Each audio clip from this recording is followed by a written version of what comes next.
Hi YouTubers, இன்னைக்கு நம்ம என்ன வீடியோ பார்க்க போறோம் அப்படின்னு தம்ப்நெயிலே பார்த்துட்டு வந்திருப்பீங்க. நம்மளோட சேனல் யூடியூப் சைட்லேருந்து கொடுத்துருக்கக்கூடிய எலிஜிபிலிட்டி கிரிட்டீரியாவை எல்லாம் கம்ப்ளீட் பண்ணியாச்சு. இப்போ மானிட்டேஷன் எனேபிள் பண்ண போகிறேன். பண்ணும்போது வரக்கூடிய முக்கியமான 2 பிரச்சனை பற்றி தான் பேச போகிறோம். மானிட்டேஷன் பண்ணுறதுக்கு முன்னாடியும் சரி, மானிட்டேஷன் பண்ண சேனலாக இருந்தாலும் சரி, யூடியூப் சைட்லேருந்து அவங்க கொடுத்துருக்கக்கூடிய ரூல்ஸ் அண்ட் ரெகுலேஷனை நம்ம மீறணும் அப்படின்னா டிமானிட்டேஷன் பண்ணிடுறாங்க. என்னென்ன காரணத்தினால டிமானிட்டேஷன் நம்மளோட சேனலுக்கு கிடைக்கும், இந்த மாதிரிலாம் வீடியோ போட்டால் நம்மளோட சேனலை மானிட்டேஷன் பண்ண முடியாது அப்படின்னு சொல்லி தான் இந்த வீடியோல பார்க்க போறோம். வீடியோக்குள்ள போறதுக்கு முன்னாடி நம்ம சேனலை நீங்க இப்போ நான் ஃபர்ஸ்ட் டைம் பாக்குறீங்க அப்படின்னு சொன்னா சப்ஸ்கிரைப் பண்ணாத ஃப்ரெண்ட்ஸ் சப்ஸ்கிரைப் பண்ணிக்கோங்க. ஆல்ரெடி சப்ஸ்கிரைபர்ல இருக்கக்கூடிய ஃப்ரெண்ட்ஸ் அந்த பெல் ஐகானையும் கிளிக் பண்ணி வச்சுக்கோங்க. அப்பதான் நம்ம போடக்கூடிய ஒவ்வொரு வீடியோட நோட்டிபிகேஷனும் உங்களுக்கு உடனுக்குடன் வரும். வாங்க வீடியோக்குள்ள போலாம்.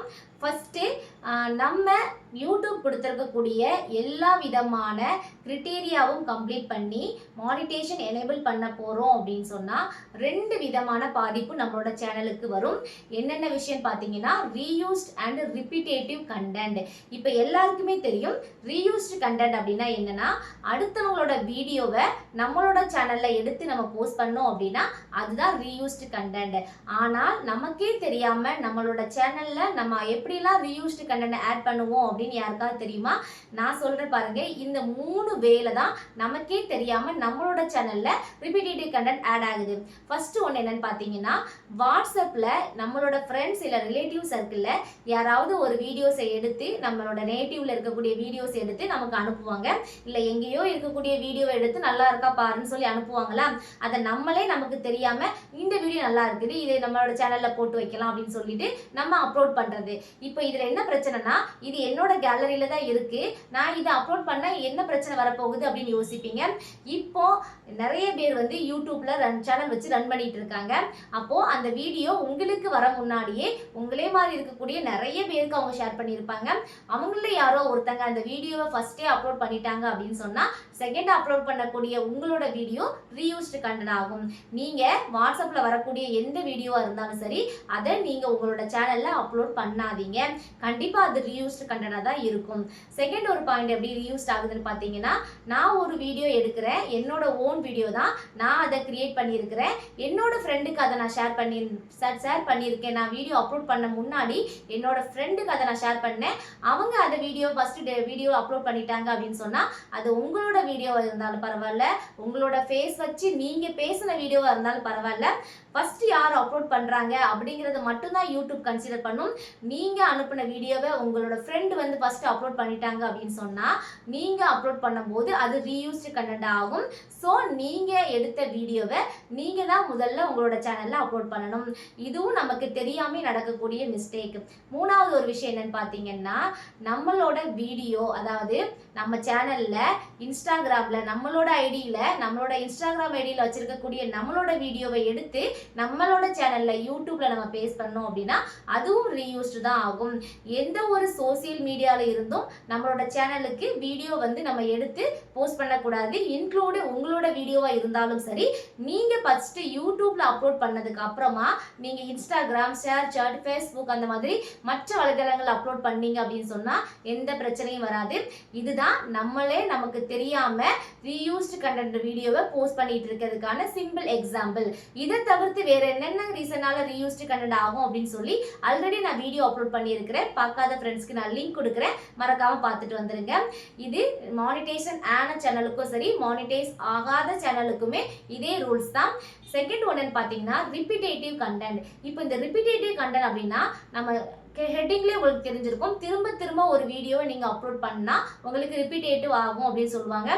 எந்த மாதிரியெல்லாம் வீடியோஸ் வந்து ரிப்பீட்டேட் ஆகும்னு பார்த்தீங்கன்னா, நீங்கள் ஒரு சமையல் வீடியோ சேனல் வச்சுருக்கீங்க, அதில் குக் பண்ணி நீங்கள் வீடியோ போட்டுட்ருக்கீங்க. எக்ஸாம்பிளுக்கு நீங்கள் ஒரு பிரியாணி வீடியோ போட்டுட்ருக்கீங்க அப்படின்னா, நீங்கள் ஃபர்ஸ்ட் நாள் ஒரு பிரியாணி வீடியோ போடுறீங்க, பிரியாணி செய்வது எப்படி. ரெண்டாவது நாள் ஒரு வீடியோ போடுறீங்க, சேம் அதே பிரியாணி மாதிரி ஒரு வீடியோ. ஒரு வாரம் கழிச்சு சேம் அதே இன்னொரு பிரியாணி வீடியோ போட்டுட்ருக்கீங்க. இப்போ நீங்கள் நிறைய பேருக்கு கன்ஃபியூஷன் ஆகும், என்னோட சேனல்லையும் நான் பிரியாணி வீடியோ 3-4 டைப்பில் வீடியோ போட்டிருக்கேன், எனக்கு ரிப்பீட்டேட்டிவ் ஆகுமா அப்படின்னு சொல்லி யாரும் கமெண்ட் பண்ணாதீங்க. ஏன்னா நீங்கள் பிரியாணி வீடியோ பொறுத்த வரைக்கும் veg biryani, non veg biryani video, அதே மாதிரி மட்டன், சிக்கன், மஷ்ரூம் அப்படின்னு சொல்லி நிறைய வெரைட்டி ஆஃப் பிரியாணிஸ் இருக்கு. இதுல வெரைட்டி ஆஃப் நீங்க டிஃபரன்ஷியேட் காட்டியிருந்தீங்க அப்படின்னு சொன்னா ரிப்பீட்டேட்டிவ் வராது.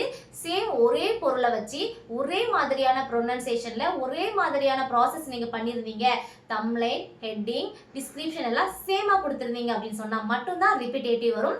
மற்றபடி நீங்க திரும்ப அப்லோட் பண்ணியிருக்கீங்க அதனால உங்களுக்கு ரிப்பீட்டேட்டிவ் கண்டென்ட் வருமா அப்படின்னு சொல்லி பயப்பட வேண்டாம். சேமா இருந்துச்சுன்னா மட்டும் கண்டிப்பா வருங்க. அடுத்து நான் மானிட்டேஷன் ஆயிருச்சேன். என்னோட சேனல்ல நான் என்னனாலும் வீடியோ ஆட் பண்ணலாமா, அடுத்தவங்களோட வீடியோ ஆட் பண்ணலாமா, சேம் தம்ப்லைன் கொடுக்கலாமா, இதெல்லாம் நிறைய பேர் பண்ணிட்டு இருக்காங்க. என்னோட வீடியோ நான் திரும்ப திரும்ப அப்லோட் பண்ணியிருக்கிறேன். ஆனா யூடியூப் வந்து கண்டுபிடிக்கல அப்படின்னு சொல்லி ரொம்ப ஜாலியாவே அப்லோட் பண்ணிட்டு இருப்பீங்க. கண்டிப்பா அப்படி கிடையாது.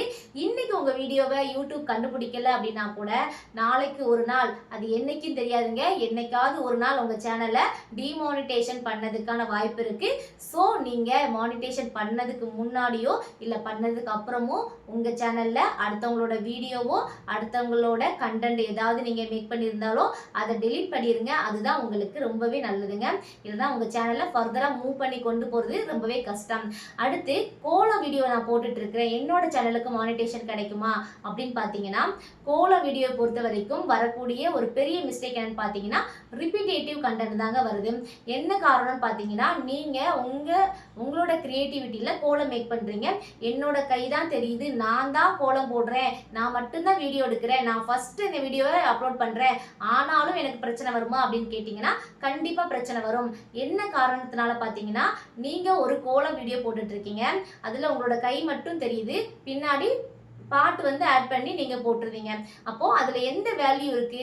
உங்களோட வாய்ஸ் ஓவர் இருக்கா, இல்ல உங்களோட ஃபேஸ் ரியாக்ஷன் இருக்குதா, இல்ல என்ன இருக்குது? அந்த மாதிரி வீடியோஸ் வந்து யூடியூப் வந்து மானிட்டேஷனுக்கு எலிஜிபிளா எடுத்துக்காது.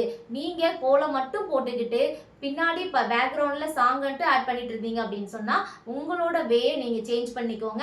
நல்ல வியூஸ் போய் மானிட்டேஷன் ஆக போகிற ஸ்டேஜில் ரீயூஸ்டு கண்டென்ட், ரிப்பீட்டேட்டிவ் கண்டென்ட் சொல்லி உங்களை ரிஜெக்ட் பண்ணிடுவாங்க. நீங்கள் கொஞ்சம் ஜாக்கிரதையாக இப்போவே கொஞ்சமாவது வாய்ஸ் ஓவர் கொடுங்க. இல்லைன்னா உங்களோட ஃபேஸை வச்சு ஏதாவது காட்டுற மாதிரி நீங்கள் வந்து ஃபேஸ் ரியாக்ஷன் கொடுத்து நீங்கள் வீடியோ போடுற மாதிரி சேஞ்ச் பண்ணிக்கோங்க. அதே இது ஒரே மாதிரியான தம்ப்லைன் நீங்க மேக் பண்ணிட்டு இருந்தாலோ இல்ல அடுத்தவங்களோட தம்ப்லைனை எடுத்து அவங்களோட வீடியோ ரொம்பவே சூப்பரா இருக்குது, அவங்க தம்ப்லைனை அப்படியே காப்பி பண்ணி உங்க வீடியோல நீங்க ஆட் பண்ணாலும் அது யூடியூப் சைட்ல இருந்து இன்னைக்கு கண்டுபிடிக்கனா கூட பரவாயில்ல, இன்னொரு நாளைக்கு கண்டிப்பா கண்டுபிடிக்குங்க. நிறைய பேருக்கு டவுட் இருக்கும், நிறைய பேர் வந்து ரீயூஸ்ட் வீடியோ தான் போடுறாங்க, அடுத்தவங்களோட வீடியோ தான் போடுறாங்க, ஆனா அவங்களுக்கு எந்த பிரச்சனையும் வரல அப்படின்னு சொல்லி யோசிச்சுட்டு இருந்தீங்க அப்படின்னா கண்டிப்பா அவங்களுக்கு பிரச்சனை வரும். இன்னைக்கு வரலன்னா கூட என்னைக்காவது வரும், அதை அவங்க ஃபேஸ் பண்ணிப்பாங்க. நம்மளோட சேனல்ல நம்ம அதை தவிர பண்ணக்கூடாது. வாட்ஸ்அப் ஸ்டேட்டஸ்க்காக என்ன பண்ணுவோம், நம்மளோட ஃபேமிலி பிக்சர், நம்மளோட ஃப்ரெண்ட்ஸ் பிக்சர், இல்லை நம்மளோட குழந்தைங்க பிக்சர் எல்லாத்தையும் என்ன பண்ணுவோம், சும்மா ஒரு கேலரி மாதிரி அதுக்குள்ள மேக் பண்ணுவோம்ல, இன்ஸ்டாட்ல போயோ இல்லை உங்களுக்கு தெரிஞ்ச VN ஆப் மூலமாவோ ஃபோட்டோஸ் மட்டும் வச்சு அதுக்கு பாட்டு ஆட் பண்ணி நம்ம ஸ்டேட்டஸ் வைப்போம்ல, அது மாதிரி நீங்கள் ஏதாவது ஷார்ட்ஸ் மேக் பண்ணி வீடியோஸ் அப்லோட் பண்ணிட்டு இருந்தீங்க அப்படின்னு சொன்னால் கண்டிப்பாக உங்களுக்கு மானிட்டேஷன் கிடையாது. அதுவும் ரீயூஸ்டு கண்டென்ட். உங்களோட சம் வேல்யூஸ் அதுக்கு தேவைப்படுது, அதாவது உங்களோட வாய்ஸ் தேவை அல்லது உங்களோட ஆக்டிங் அல்லது சம் மூவ்மெண்ட், உங்களோட ஃபேஸ் ரியாக்ஷன், சம் மூவ்மெண்ட் வந்து தேவைப்படும். இது எதுவுமே இல்லாமல் வெறும் ஃபோட்டோ மட்டும் இல்லை ஹீரோவோட ஃபோட்டோஸ், ஹீரோயினோட ஃபோட்டோஸ் மட்டும் வச்சு அவங்களோட பாட்டை எடுத்து நீங்க ஆட் பண்ணி எடிட் பண்ணி போட்டீங்க அப்படின்னா கண்டிப்பா அதுக்கு வேல்யூ இல்லை. அதுக்கு நீங்க எவ்வளோ வியூஸ் வாங்கியிருந்தாலும் அது வந்து வேஸ்டா தான் போக போகுது. ஏன்னா ரிப்பீட்டேட்டிவ் கண்டென்ட்டை பொறுத்த வரைக்கும் நீங்க திரும்ப திரும்ப ஒரே தம்ப்லைனையோ திரும்ப திரும்ப ஒரே டைட்டில் ஒரே டிஸ்கிரிப்ஷன் நீங்க கொடுத்தாலோ உங்களுக்கு ரிப்பீட்டேட்டிவ் கண்டென்ட் வரும். இது மானிட்டேஷன் எனேபிள் பண்ணதுக்கு முன்னாடி நீங்க பண்ணாலும் சரி, மானிட்டேஷன் ஆன சேனலா நீங்க பண்ணாலும் சரி, ரெண்டுமே சேம் தான். நீங்க வந்து எந்த டைம்லனாலும் உங்களுக்கு டிமானிட்டேஷன் ஆகிறதுக்கு வாய்ப்பு இருக்கு. நான் மானிட்டேஷன் வாங்கிட்டேன், இனிமேக்கு எனக்கு எந்த பிரச்சனையும் இல்லை, நான் எதுனாலும் வீடியோ போடுவேன் அப்படின்னு செஞ்சீங்க அப்படின்னா கண்டிப்பா உங்க சேனல் டிமானிட்டைஸ் ஆயிரும். அதை கண்டுபிடிச்சி என்ன தப்பு பண்ணியிருக்கோன்னு தெரியும் முன்னுக்கிட்டேயே நமக்கு வந்து என்ன சொல்றது, வீடியோ போடக்கூடிய ஸ்கோப்பே இல்லாமல் போயிடும். ஸோ நீங்கள் கண்டிப்பாக கேர்ஃபுல்லாக என்ன ரூல்ஸ் அண்ட் ரெகுலேஷன் யூடியூப்பில் இருக்குது அப்படின்னு சொல்லி நல்லா தெரிஞ்சுட்டு அப்புறமா வீடியோ அப்லோட் பண்ணுங்கள். கண்டிப்பாக நம்மளாலையும் வீடியோஸ் வந்து ஈஸியாக மானிட்டேஷன் பண்ண முடியும்.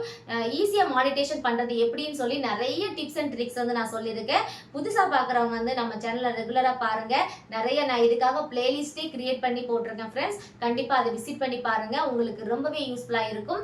இந்த வீடியோ இது வரைக்கும் பார்த்த ஃப்ரெண்ட்ஸ் எல்லாருமே இது வரைக்கும் நான் பார்த்தேன் அப்படின்னு சொல்லி கமெண்ட் பண்ணுங்கள். ஓகே ஃப்ரெண்ட்ஸ், லைக் பண்ணாத ஃப்ரெண்ட்ஸ் வந்து லைக் பண்ணிக்கோங்க. இந்த வீடியோ பிடிச்சிருந்துச்சுன்னா உங்களோட ஃப்ரெண்ட்ஸுக்கும் ஷேர் பண்ணுங்கள், யூஸ்ஃபுல்லாக இருக்கும். நன்றி.